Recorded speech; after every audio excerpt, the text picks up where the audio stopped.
Right, அடுத்து நாங்க பார்க்க போற பகுதியை பாருங்க. என்னன்னு சொன்னா, இப்ப பேஸ் ட்ரம்மோட இப்ப நாங்க ஆரம்ப ஸ்டார்டிங் ரோல் பாட்டுக்குரிய கண்டினியூ ரோல் நமக்கு அடிக்க தெரியுது.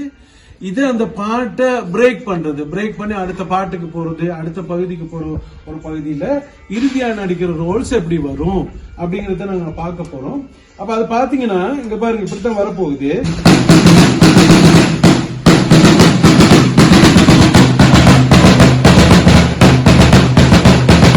இப்படி வரும்போது பேஸ்ல கொடுப்பாங்க டின் டின் டின் டின், இப்படிதான் வரப்போகுது. இப்ப அது பேஸ் தந்த பிறகு அதோட ஜாயின் பண்ணி பார்ப்போம் எப்படி வருது அப்படின்னு சொல்லி. ரைட், பாப்போம். இங்க கவுண்டிங் பண்றேன். ரெடி, கண்டினியூ பீட்ஸ் அடிக்கிறீங்க. ரைட், 1 2 3 4.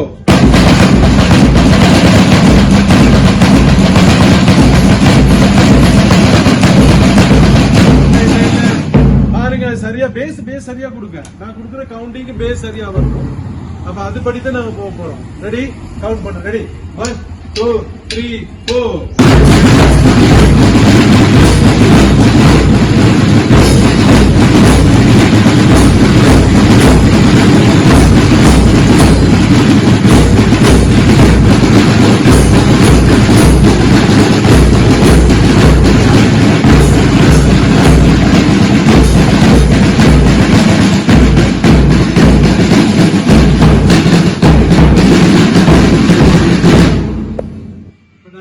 இறுதி ரோல்ஸ் அடிச்சிருக்கிறோம்.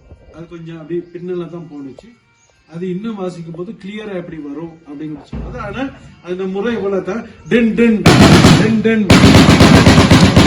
இவ்வளவுதான் முடிக்கிறோம். இப்ப இது இவ்வளவு ஓடர்ஸ்க்குமே கமாண்டர் மெஸ்ல கொடுப்பாரு. Right, okay, right. அப்ப அனைவருக்கும் நன்றிகள். இந்த இவ்வளவு விஷயங்களையும் பார்த்து நீங்க என்ன செய்யுங்க, ஸ்கூல் பேண்ட் அமைக்கும் போது இந்த பகுதியை செய்து கொள்ளுங்க. சைட் ட்ரம், பேஸ், சிம்பிளோட சேர்த்து இதை முழுமையா செய்துட்டீங்கன்னு சொன்னாதான் மெலோடிக்காக இதுக்கு ஆட் பண்ணலாம். அது ஒரு பெரிய பிரச்சனை இல்லை. இப்போ வேணுமா நாங்க பாத்தீங்கன்னு சொன்னா மெலோடிக்கா நாங்க எல்லாம் வாய்ச்சிக்கிட்டு இருக்கிறாங்க, அவங்களே வேணுமா சேர்த்து நாங்க ஒரு பிராக்டிஸ் ஒண்ணு பார்ப்போம். ரைட், நாங்க அடுத்ததாக பார்க்க போற விஷயம் அப்படின்னா, இப்ப நீங்க பார்த்து கொண்டிருப்பீங்க பேண்ட்ல கொஞ்சம் ஆசிரியர் மாணவர்கள் மெலோடிக்கா வாசிக்கிறவங்க இருக்கிறாங்க, இன்னும் இருக்கிறாங்க. அவங்க இன்னைக்கு நேரத்துல இல்லை. ரைட், இப்ப நாங்க என்ன செய்ய போறோம், ஏற்கனவே வாய்ச்ச அந்த ரோல்ஸோட அந்த பாட்டை எப்படி சேர்த்து வாசிக்கிறது அப்படின்னு பார்க்க போறோம். உதாரணம் பாத்தீங்கன்னு சொன்னா, நாளை நமதே அப்படிங்கிற பாடத்தை நான் சொல்லி கொடுத்துருக்கிறேன். அப்ப நாங்க இப்ப இந்த ரோலிங்க ஸ்டார்ட் பண்ணி அதை கண்டினியூ பீட் வாசிக்கும் போது அவங்க பாட்ட ஆரம்பிப்பாங்க. அந்த பாட்டோட எப்படி இந்த பேண்ட் சேர்ந்து அப்படிங்கறத நம்ம பார்க்க போறோம். Right, ready ready, 1 2 3 4.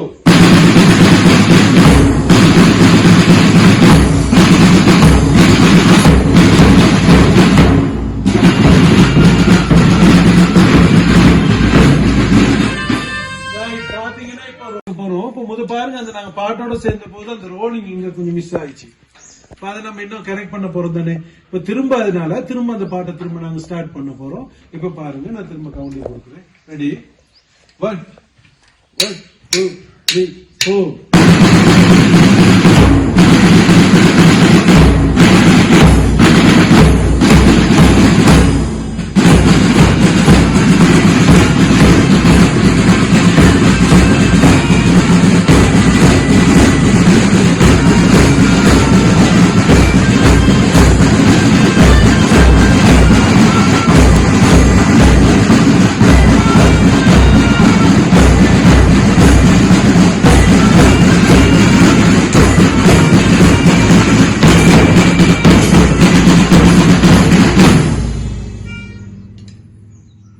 நாங்க இப்ப இந்த பாட்டோட ஒரு இணைச்சு பார்த்திருக்கணும். பாருங்க, முழுமையா இன்னும் வரல.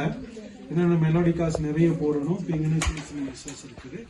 இதுக்கு அடுத்த பயிற்சியை நாங்க செய்ய போற விஷயம் தான், இவங்களுக்கு தனியா கொடுக்க போற பயிற்சி எப்படின்னு சொன்னா, இவங்க எல்லாமே சேர்ந்து அந்த உரிய ரோல்ஸுகளோட வாய்ச்சி நடக்கணும்.